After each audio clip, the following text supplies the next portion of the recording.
C'est l'heure de vous informer sur Congo France Télévision. Fidèles téléspectateurs, bienvenue, place au titre. À l'Assemblée nationale, les élections 2023, les FCC dénoncent les irrégularités du processus électoral. Les premiers ministres Jean-Michel Samaloukonde à Sud Kivu, Jean-Michel Samaloukonde redonne de l'espoir aux victimes des Calais. C'est tout pour les titres, les détails dans cette édition d'information. Encore une fois, merci de suivre cette édition. On ouvre ce journal avec l'arrestation à l'aéroport international d'Ndjili ce matin. Les conseillers spéciaux de Moïse Katumbi Chapwe, M. Salomon Kalonda Escadela, alors qu'il s'apprêtait à quitter Kinshasa avec Moïse Katumbi, les conseillers spéciaux du Sherman est conduit dans une destination inconnue, signalant par ailleurs que pour les moments, les motifs de l'arrestation de Salomon Kalonda, proche de Moïse Katumbi, n'est pas encore connu. Le président de la République démocratique du Congo, Félix-Antoine Tshisekedi Tshilombo, a visité en Chine ce lundi 29 mai en s'est rendu à Hong Kong, une région administrative spéciale de la Chine. Images et commentaires.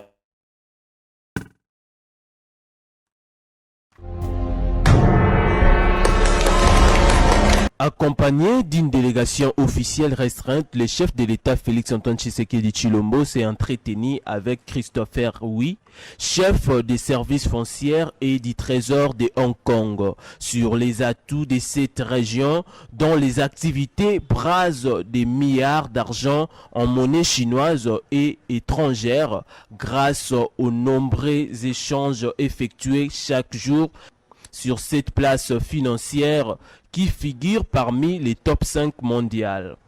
La République démocratique du Congo attend approfondir ses relations avec la bourse de Hong Kong, notamment pour diversifier ses sources d'investissement extérieurs et améliorer son climat des affaires. Cette visite est une belle expérience car beaucoup de nos richesses et notamment les métaux rares sont vendus, achetés et échangés à Hong Kong, a déclaré le chef de l'État congolais. Le président Tshisekedi a par ailleurs échangé avec Li Jichao, chef du gouvernement de Hong Kong, et les membres d'exécutif local. Ensemble, ils ont exploré les voies et moyens pour renforcer les échanges et les coopérations entre la République démocratique du Congo et Hong Kong. Toujours en Chine, le président de la République démocratique du Congo, Félix-Antoine Tshisekedi Tshilombo, a répondu aux questions des journalistes congolais lors d'une conférence de presse en Chine à l'issue de son séjour dans ces pays. Bien. D'abord, c'est par rapport aux honneurs qui nous ont été réservés, l'importance qu'on nous a donnée. C'est vrai, vous direz que c'est une visite d'État, mais là, elle a eu un caractère particulier parce que la Chine a voulu envoyer un message de solidarité, de respect envers la République démocratique du Congo. Ensuite, c'est par rapport au contenu même des discussions que nous avons eues avec eux et des résolutions que nous avons relevées. Et ici, il y en a eu énormément, mais j'aimerais quand même vous faire un petit retour en arrière pour vous dire pourquoi est-ce que nous en sommes arrivés là. En fait, depuis mon accession à la tête du pays et lorsque j'ai été au fait des dossiers, je me suis rendu compte qu'en fait, ce partenariat n'était ni profitable à la République démocratique du Congo, ni profitable à la Chine. Les privés se font des moyens qui ne retombent peut-être pas sur la Chine, et de l'autre côté, la RDC n'a rien. Leurs atouts intrinsèques jouent un rôle, en tout cas, ou sont susceptibles de jouer un rôle. J'évoque rapidement ici l'environnement. La RDC a des ressources, a des atouts pour contribuer à la lutte contre le changement climatique. La Chine a des ressources qui peuvent, mises ensemble avec nos atouts, générer des solutions pour sauver la planète. Ressources apportées par la Chine. Donc voilà ce partenariat, pourquoi il est stratégique et global. Mais ça ne s'arrête pas que là. On a bien d'autres domaines. Le numérique, vous avez vu, vous nous avez accompagnés chez Huawei. Vous avez vu les nombreux secteurs dans lesquels le numérique peut aider la République démocratique du Congo à se développer. C'est MOU, mémorandum d'entente en engagement. Il ne faut pas négliger les mémorandums d'entente parce que ce sont des engagements déjà, des prédispositions à s'engager. Ensuite, on s'engage fermement. Et la Chine s'est déjà engagée en République démocratique du Congo. Mais, comme je l'ai dit ici, je l'ai souligné tout à l'heure, c'était pas dans un contexte profitable à nos deux pays. Maintenant, en fait, nous ne faisons que rectifier le tir. Et la Chine garde son intérêt, d'ailleurs il est même croissant, pour la République démocratique du Congo. Et donc, c'est tout bénéfice pour les deux pays. L'essentiel ici, c'est comme j'ai toujours dit, c'est de bien comprendre nos intérêts partagés et surtout d'en sortir gagnant-gagnant, satisfait. Direction l'Assemblée nationale, les députés du Fonds commun pour les Congos ont boycotté la plénière de ce lundi en plein débat sur la loi sur la répartition des sièges pour les élections de décembre prochain. Ils rappellent leurs conditions pour participer aux élections dans les délais constitutionnels. Ces députés de FCC dénoncent les irrégularités dans les processus électoraux. L'abandon d'une bonne partie de la République entre les mains des forces étrangères, conséquence d'une diplomatie irréfléchie. Violation flagrante, manifeste et récurrente des droits fondamentaux reconnus à tout être humain, à la presse, à l'opposition et à la société civile, droits consacrés par la Constitution et les instruments juridiques internationaux dûment ratifiés par la République démocratique du Congo, notre pays. Appareil judiciaire à la solde du régime Tshisekedi, insécurisant les justiciables. C'est ici l'occasion d'interpeller la communauté internationale, d'être impartiale en sanctionnant les commanditaires et les exécutants de ces violations.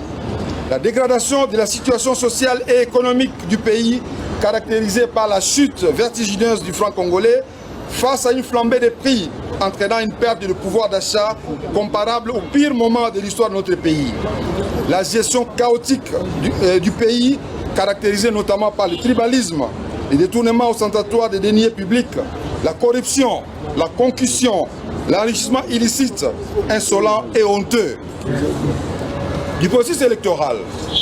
Quant à l'évolution du processus électoral, nous réaffirmons notre position maintes fois exprimée de participer aux élections dans le délai constitutionnel à condition d'avoir une CENI consensuelle comportant en son sein des délégués dûment désignés par les composantes. Une cour constitutionnelle non inféodée dont les membres sont désignés conformément à la Constitution et aux lois à la matière. Une loi électorale inclusive garantissant la transparence et l'égalité des chances à tous les compétiteurs. Il est constaté malheureusement qu'à ce jour, rien de tout cela n'est fait et que M. Tshisekedi s'entête à organiser les élections avec sa CENI monocolore. En plus, l'enrôlement des électeurs qui aboutit à un projet de loi sur la répartition des sièges que l'Assemblée nationale examine ce jour s'est déroulé dans un contexte de fraude, d'amateurisme et d'absence criante d'un audit externe crédible, les rendant non fiables et décriés par tous. Après plusieurs manifestations de l'opposition en République démocratique du Congo, les réactions se fusent chez les politiciens. La récente réaction est celle de Maître Laou Kitantou Emani, cadre de l'IDPS. Il a donné ses impressions et salue la politique du gouvernement actuel sur la croissance économique et a dit un mot sur les banditismes urbains. Images et commentaires. Répression des manifestations de l'opposition en République démocratique du Congo, plusieurs partis politiques donnent leurs avis contre ou pour l'opposition qui organise toutes ces manifestations pour déclarer les sociales des Congolais et les processus électoraux pour des élections sans fraude.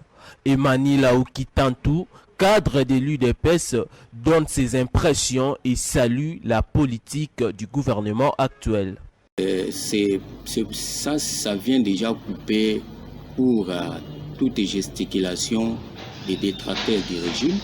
C'est-à-dire que lorsqu'ils manipulent l'opinion pour dire que non, le président de la République, son bilan est mitigé, ce qui n'est pas le cas.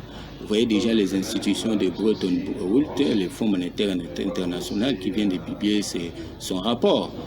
Donc il a aligné la RDC parmi les pays dont la croissance économique est déjà positive. C'est par respect dans le cadre de l'effort que le président de la République ne cesse de fournir, vous voyez, de suivre notamment les prescriptions du Fonds monétaire international pour améliorer l'économie nationale et faire de sorte que l'économie puisse notamment être classée parmi les économies expansionnistes.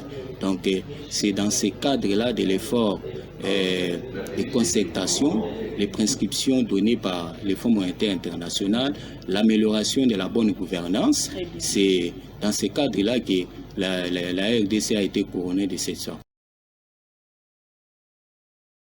Direction la province du Sud Kivu, le Premier ministre Jean-Michel Samalukonde était arrivé depuis ce samedi dans les territoires des Kaleye. Question de redonner l'espoir à la population des villages de Bachouchou et Nimukubu dans le Sud Kivu. Les populations de ces deux villages victimes des érosions ayant emporté des centaines de personnes. Images et commentaires.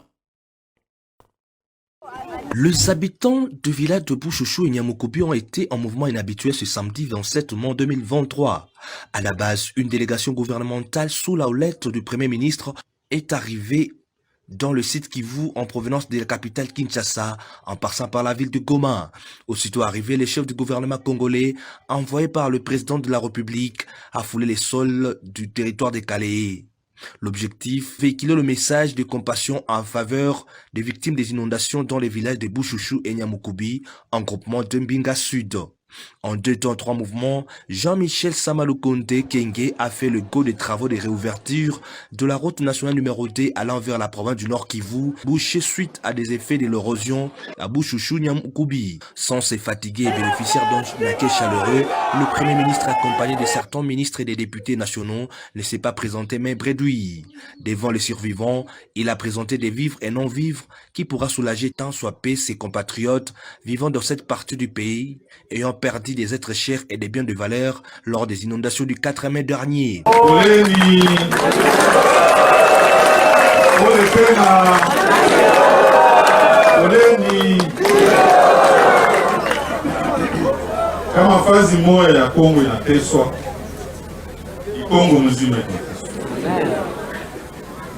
Par ailleurs, avant d'aller visiter le site de Niamukubi où ces érosions ont fait 2 morts et des disparus, Samalukonde a promis l'accompagnement sans relâche de son gouvernement à travers la vision du chef de l'État, Félix Antoine Tshisekedi Tshilombo. Un message ingine ya kusema nafai tutumike na autorité provinciale juu ile mambo ilifika hapa isikafike tena.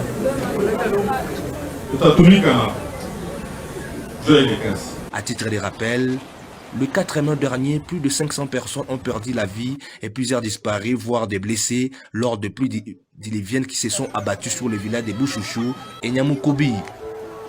Revenons à Kinshasa pour parler de la société. Les ponts situés sur la première île Limité, ces ponts qui relient les quartiers Funa et Dilandos et bouchés, ces immondices bloquent l'écoulement d'eau de ces caniveaux. La population de Funa et Dilandos lance les cris d'alarme aux autorités compétentes de venir tirer ces caniveaux.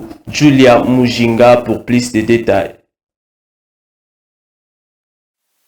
Il faut circuler à Kinshasa pour comprendre la réalité dans certains coins de la capitale. Tel a été le cas observé dans la commune de Limete, première rue, plus précisément dans le pont qui sépare Dilandos et Funa. L'état de ces ponts est dans un état très déplorable suite au désagrément des immondices tels que le déchet, bidon en plastique, pour ne citer que ça. Notons que ces désagréments empêchent le coulement d'eau dans ces ponts. Il y a presque plusieurs années, depuis la destruction de ces ponts, la population demande l'implication de l'État congolais de résoudre ces problèmes. La commune de Limete, qui est une commune présidentielle et qui, d'autres fois, vous voyez l'état où environnementalement nous vivons. Donc il n'y a pas de route où s'il y a des pluies, les gens s'emmerdent. Donc on essaie quoi dire par rapport à cela. Si on va continuellement confirmer que c'est une commune présidentielle, je ne sais pas moi. Par rapport à l'État, il y a le ministère qui est chargé, qui a des tutelles pour pouvoir trouver solution à tout ceci. Parce que vous voyez comment ça se trouve. Et donc il y a un ministère qui est prévu, il y a un ministère qui est budgétisé par rapport à cela, qui ne met pas en pratique ce budget qui lui est dit. Vraiment c'est triste de constater que les autorités qui passent ici, et en particulier les bourgmestres, laissent cet endroit à cet état ici. Nous sommes sur une artère principale, tous les visiteurs qui viennent ici à Kinshasa passent par ici. Et ça donne quelle image pour la ville? Nous avons appris que le gouvernement donnait à l'hôtel de ville une somme d'argent considérable pour l'entretien et la salubrité publique. Mais malheureusement ici nous ne voyons pas les effets de cette dotation-là. Il tient de noter qu'avoir la bonne santé est la chose la plus importante dans la vie des êtres humains. Et les autorités de l'État congolais, plus particulièrement de la commune de Limete, doivent intervenir dans ce cas qui semble être très embêtant pour les habitants de ce coin car ils courent un grand risque. C'est la fin de cette édition, fidèles téléspectateurs, merci de l'avoir suivi. Mais avant de vous quitter, place au rappel des titres. Les élections de 2023 à l'Assemblée nationale, les FCC dénoncent les irrégularités au processus électoral. Le Premier ministre Jean-Michel Samalukonde à Sud Kivu, il a redonné de l'espoir aux victimes des Calais. C'est ici que nous bouclons pratiquement cette édition. Merci à l'équipe technique et l'équipe rédactionnelle. Restez branchés, connectés sur Congo France Télévision. Bonsoir chez vous.